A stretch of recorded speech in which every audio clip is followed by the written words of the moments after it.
Welcome back to Just Enough Garage. I know in the earlier videos you guys have been seeing, we've been talking about the rat rod.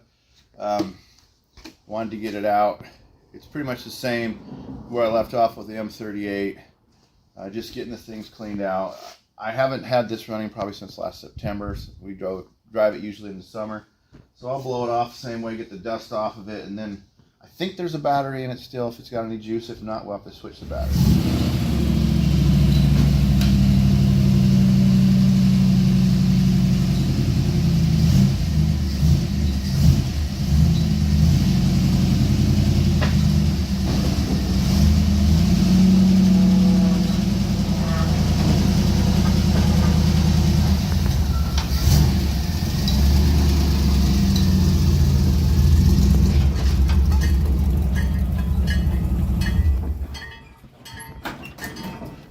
Well, there you have it. There's just enough battery in it.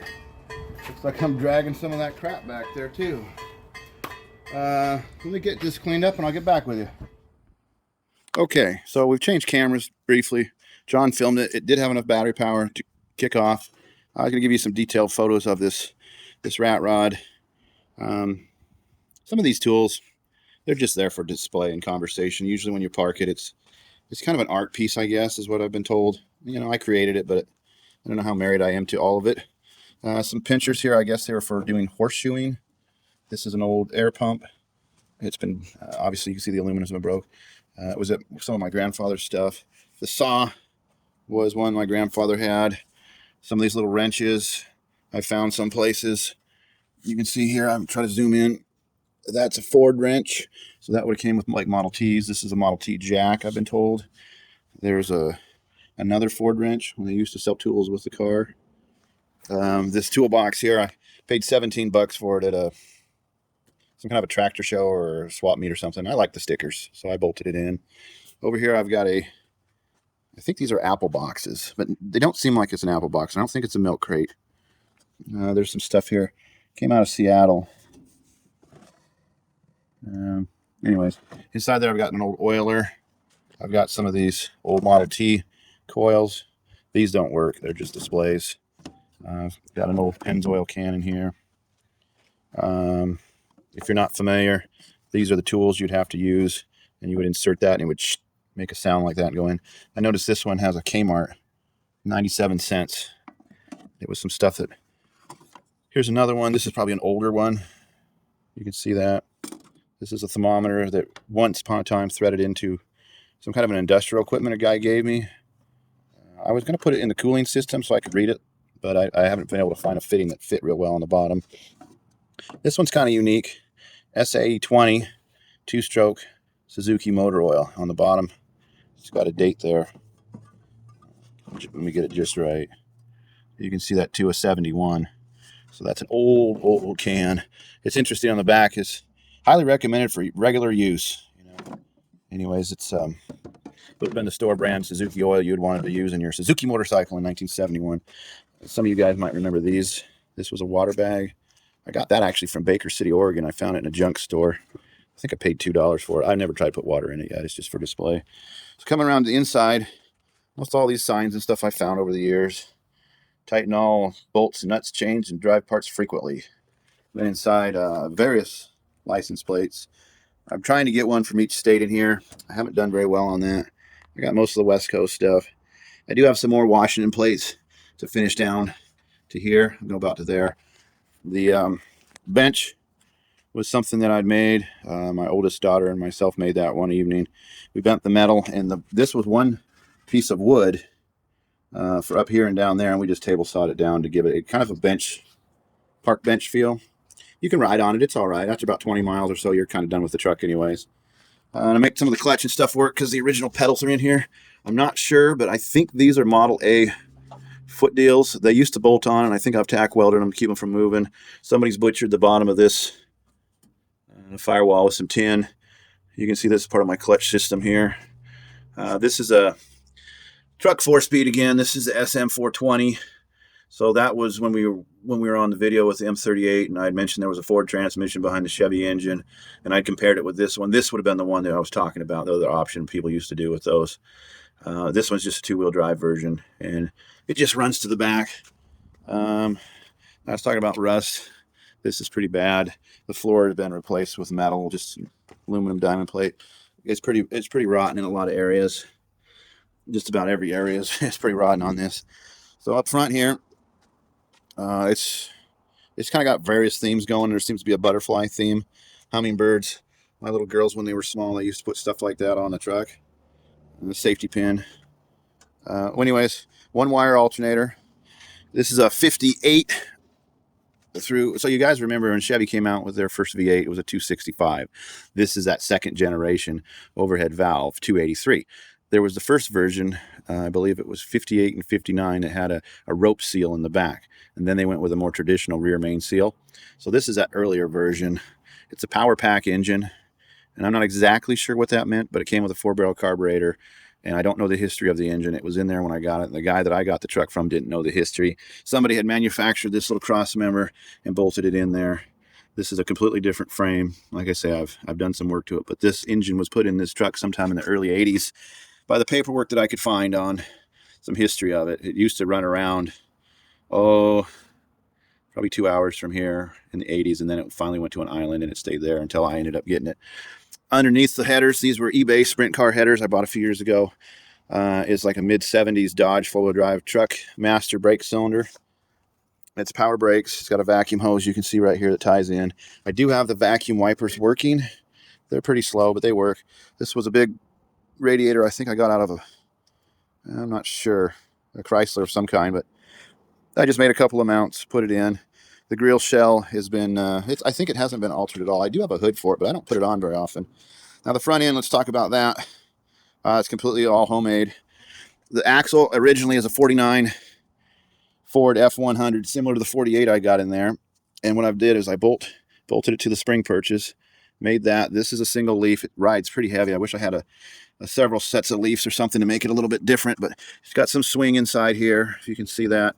Motorcycle shocks, made that. I did the disc brakes on it, similar to what you would do to, like I did on the other Jeep. I have the original steering box connected to the new part of the frame. I think it's called a Ross. Yeah, there it is. Willy's used those a lot, manual steering. Oh, it has some control arms that go back, up above, down below. It seems to work all right. It seems to work all right. I don't know if I was to do another one, I might do it differently. It rides a little bit rough. It kind of has a little bit of a swale to it, like when you hit a bump and stuff. This front bumper actually is the rear bumper off of a Roop Trike, 74 maybe, 73. I'd one time had one of those and I converted it to a square back Volkswagen stuff. I got halfway through the project, I sold it. The guy I sold it to was absolutely delighted. He hadn't seen one of those in years, and I did most of the hard work for him. Anyways, on this side, not much to it. Still running the mechanical fuel pump. I have an HEI distributor in there. Edelbrock carburetor. It runs good. These, you got to use a spacer plate, but these were set up for that old, I don't know if it was a Quadrajet or what they were using underneath. I've got it in the back, but it has a weird intake manifold where if you put a piece of plate like this and you've got the holes, I siliconed it all on with some glue and such. It works, and I haven't had any trouble, but I'm sure there's the right adapter for it. Coming around to this side, and that's another view. You sit inside here, there's different things going on. This old radio was in here. Madonna. You know what they say. Anyways, it's got the original Willy's Overland steering column in it. The speedometer never did work. I have a little tachometer. The oil pressure gauge works. The temperature gauge, all that. The gas gauge doesn't work. It's not hooked up. That's one of those Ooga horns. Horn there. Yeah. Like I say, this side here is a different sign. Do not operate this machine without guards in place. I put the battery right here on the back. I just got this plastic fuel cell. I got a stick in there that I dip down into the gas one. I probably fill it once a year, and that's about all I drive this. Original Willy's leaf springs. The back half's kind of Willy stuff. There's an air horn on the top. It used to work. I took the tank off when I put that box over there because I had a compressor and it didn't compress anymore.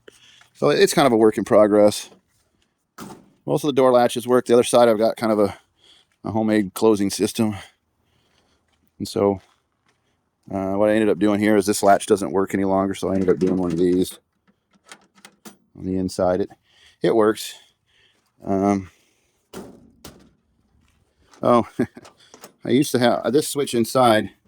There's a battery cutoff switch, and I negatively ground it, and it quit working one day, so I wanted to go somewhere, so I just put this jumper lead onto it. And so now you can just disconnect it electrically, and this is negative ground, so it doesn't really matter where it goes.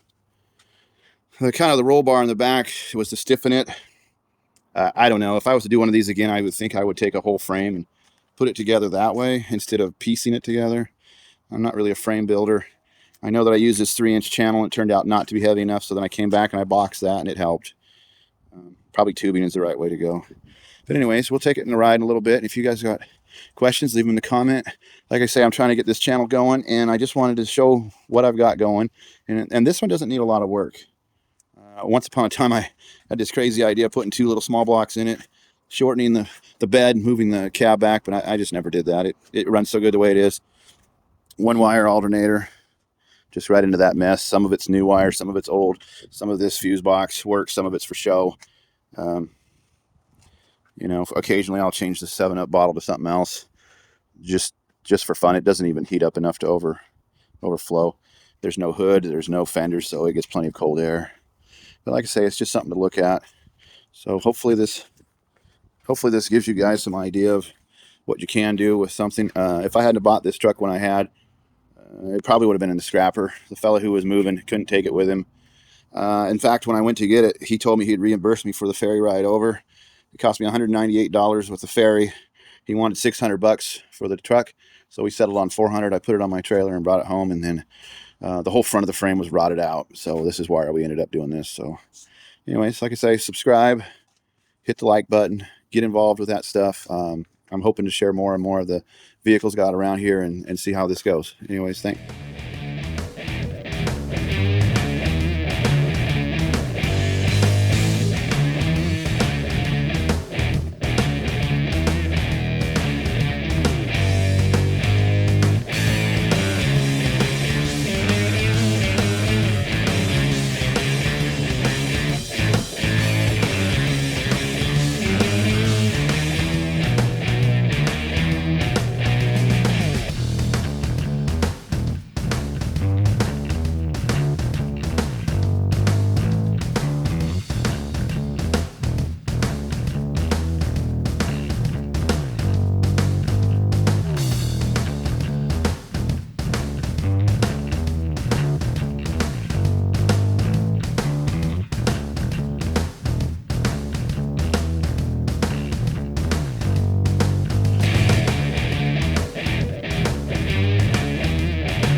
Leave the bottom like I did over there so it says evergreen. Well, part of it.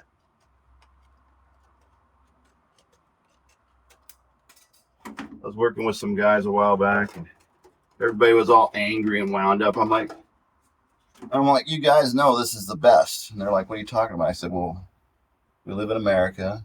There's been no more technology on this planet than now. We're the healthiest people, allegedly, because we're Americans. So we have good jobs. Yes, there's a lot of problems, but we're doing all right. He says, let's just be happy for today. Let's just move on. Let's enjoy the sunshine. Let's just have a good time because we're alive and we're doing it. People don't see it the same way as me. That simple joy. You got to find your own peace, your own happiness. If you want to be negative, you're negative. If you want to be happy, you're happy. It's just that simple.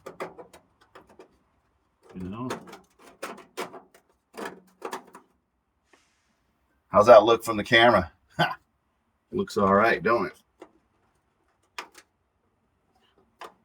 Darn right it looks all right. I'm actually having a hard time not swearing on these videos. I said to myself, I won't. I'm going to better myself. I'm not going to. So I spoke construction language for a lot of years, and I'm trying to get over that and be a better man.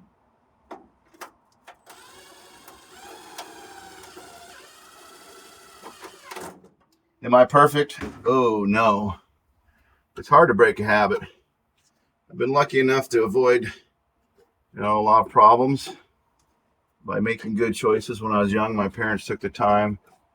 My youth leaders took the time. Believe it or not, I'm actually an Eagle Scout. And I think about, that was before it all went weird. Back then it was, our country was in a better place. Things were going good. We had an opportunity to be decent humans to each other. I disagree with a lot of what this country's doing. That's just me. I'm gonna just keep my thoughts to myself on some of it. Having seen what the military does to some of the soldiers is wrong.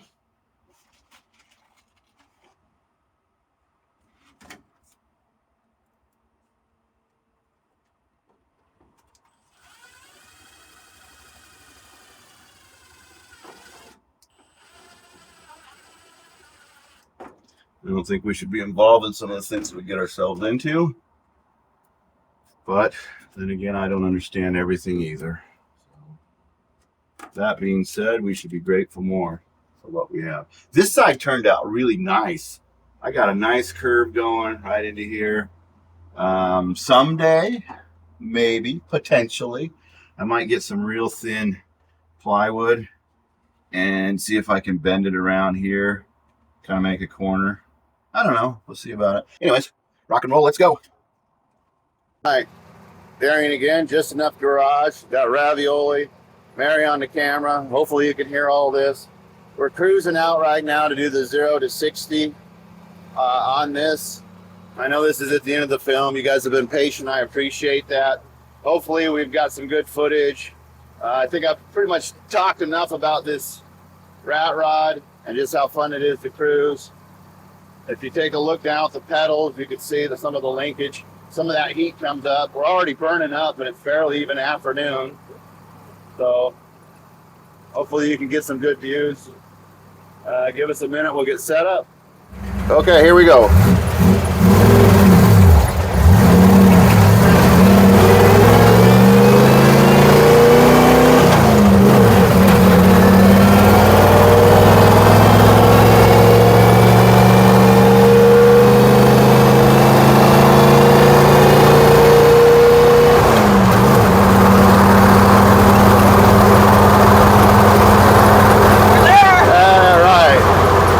Faster than a motorhome. I think so.